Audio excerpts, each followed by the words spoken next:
শহর তো দূরের কথা, গ্রামেও এমন দৃশ্য এখন বিরল হয়ে দাঁড়িয়েছে। আজ আমাদের গ্রাম পুজো। বছরের এই একটাই দিনে গ্রামের সবাই একসাথে বসে ঠাকুরের প্রসাদ খায়। ছোটবেলার মতো ঠিক একই রকমভাবে এখনও এই দিনটা আমরা আনন্দ করে কাটাই। আর এইভাবে লাইন দিয়ে দাঁড়িয়ে থেকে ঠাকুরের প্রসাদ খাওয়ার আনন্দটাই আলাদা। ঠিক যেমন মিউজিক্যাল চেয়ার খেলার মতো এখানে প্রতিযোগিতা হচ্ছে, যে আগে চান্স পাবে সে বসবে। আর যারা চান্স পেল না তারা এখন বেরিয়ে যাচ্ছে। তো এখানে মেয়েদের লাইন ছিল আর ওপরে ছেলেদের খাওয়ানোর ব্যবস্থা ছিল। তো প্রসাদ খাওয়ার থেকে এই যে হুড়োমুড়ি ব্যাপারটা বেশ আনন্দ লাগে সবার।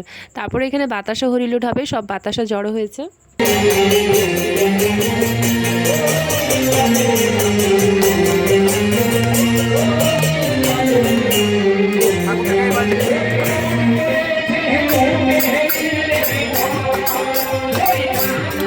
ইনি হলেন আমাদের গ্রামের শীতলা মা।